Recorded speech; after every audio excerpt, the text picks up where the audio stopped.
Vancouver. When a massive icebreaker arrives in Victoria's Harbour this week, it will mark the end of a 150-day-long journey exploring Canada's coastline, communities and future. The trip from Toronto to Victoria via the Northwest Passage coincides with Canada's 150th birthday celebrations, but celebrations are just the beginning, said Jeff Green, expedition leader for Canada C3. By the end of the journey, the icebreaker called the Polar Prince will have traveled 23,000 kilometers and visited 75 different communities. More than 400 people have climbed aboard the ship over the course of Canada C3 or coast to coast, including community leaders, musicians, chefs, scientists and other curious Canadians. It's been a journey to help us look at our past, present and future, learn a lot about this country, its successes and its flaws, and to look ahead to how we can be better, said Green, founder of the Students on Ice Foundation, which leads educational trips to the Arctic and Antarctic. The experienced adventurer said C3 has led him to meet incredible people and visit amazing places over the past 5 months, and his biggest takeaway is hope for the future. I leave this 150-day journey with a great sense of great optimism, hope and potential for Canada in the next 150 years, Green said. Race Alcoy of the Statum-Sea and Secwepemc First Nations in British Columbia's interior said she was originally hesitant to take part in a project celebrating Canada's 150th anniversary because of the country's troubled history with Indigenous peoples.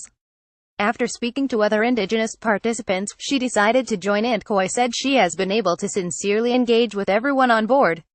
We're a group of people from a variety of backgrounds, there's so much to learn from each other, she said. For her, the trip has been about breaking down existing myths and building connections between communities. I think that's very powerful, Coy said. For other participants, the epic voyage has been an opportunity to do unique research. The icebreaker, originally built for the Canadian Coast Guard in 1958, is outfitted with a science lab where 23 projects have taken place since June 1.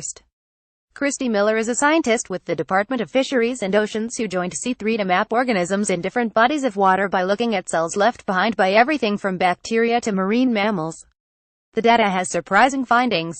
Miller said she never would have expected to see evidence of predators that rely on aquatic ecosystems for food so far out in an ocean-adjacent inlet, but samples taken off the coast of BC show both predator and prey. Just opposite of Haida-Gwaii, we had a huge abundance of salmon, Miller said. And we saw brown bear, black bear and eagle in that same location. Results from the study could help determine the health of various ecosystems, said Miller, who is based in Nanaimo, BC. Having some kind of indication of ecosystem health in the ocean is paramount, and this technology is fast, cheap, easy to do, and doesn't require any destructive sampling or big ships, she said. While many of the C3 participants have come and gone over the course of 150 days, Captain Stephen Guy has been at the helm of the Polar Prince throughout the voyage. The project has allowed Guy, who is based in Lac Beauport, K, an opportunity to join an elite group of seamen who have traversed the Northwest Passage.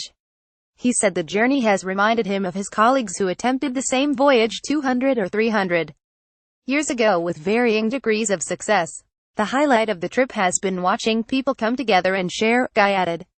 Just put the people together and they will exchange and listen to the stories, and they will find solutions to make the future better. I don't know the solutions, but bring the people together, allow the communities to connect, and this will happen.